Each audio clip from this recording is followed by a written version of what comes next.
Solomon Schechter, the rabbi, not the Jewish day school, once famously said that you can't be a successful American rabbi unless you understand the game of baseball. So, in that spirit, I'm going to do something this morning that I don't think I've ever done before. I'm going to speak about baseball from the Bima.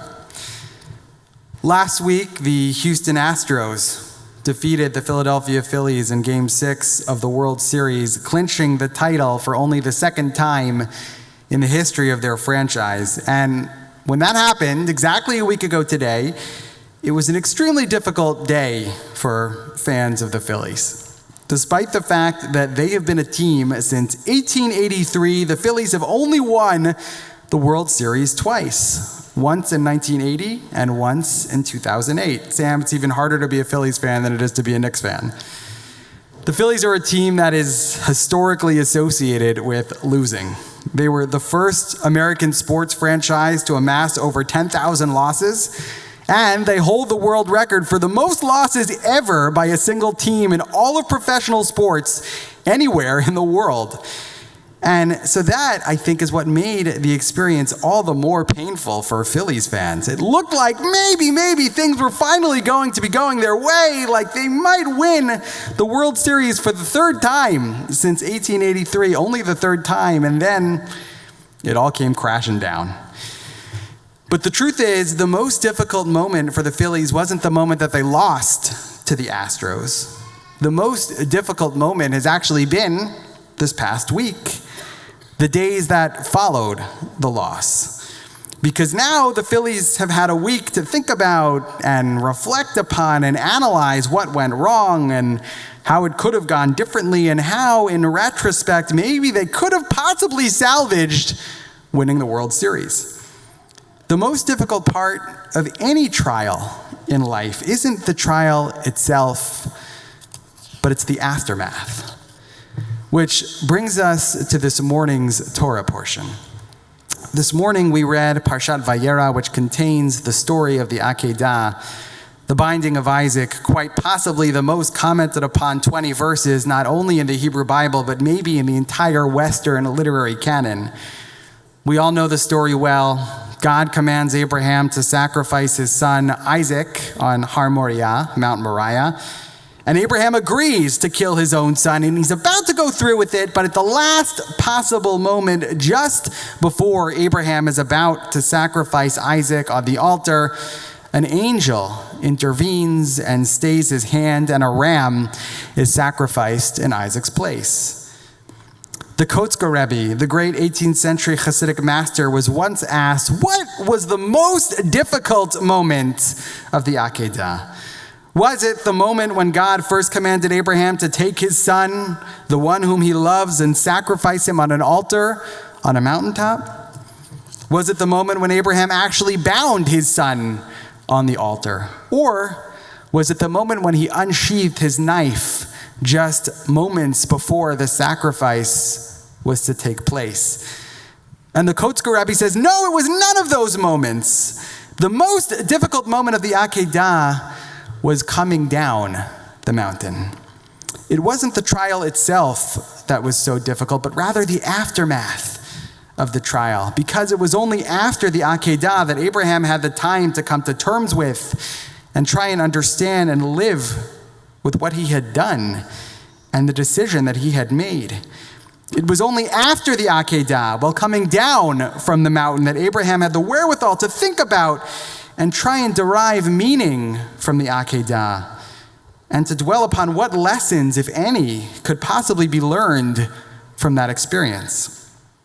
And by the way, it was the coming down from the mountain that was the most difficult aspect of the Akedah for Isaac as well, because Isaac now had to live with the fact that his father had nearly sacrificed him for the rest of his life. And in fact, after the Akedah, Abraham and Isaac never utter another word to one another again. We have just lived through two extremely contentious elections, one here and one in Israel. And elections can sometimes feel a little bit like the Akedah. They're stressful, they're anxiety-inducing, they're scary.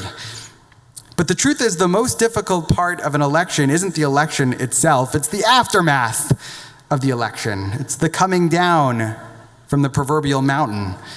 The most difficult part of an election is coming to terms with the implications of that election and figuring out the direction that our newly elected officials, both here and in Israel, will be taking both of our countries. And regardless of whether you're happy with the results of the election this past week or you're frustrated with the results of the election, either the election here or the election in Israel, now is the moment when we are all coming down that mountain together. And of course, just last week, the Jews of New Jersey lived through our own version of the Akedah when the FBI warned all synagogues and Jewish institutions throughout the state to be on high alert due to a potential terrorist threat.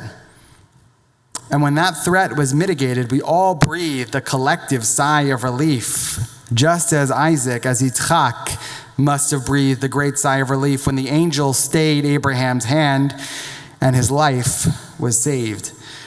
But just like the Akedah, the most difficult moment of that terrifying incident last week wasn't the incident itself, but the aftermath.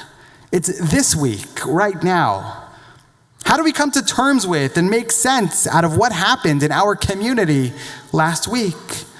What lessons can be learned from what happened?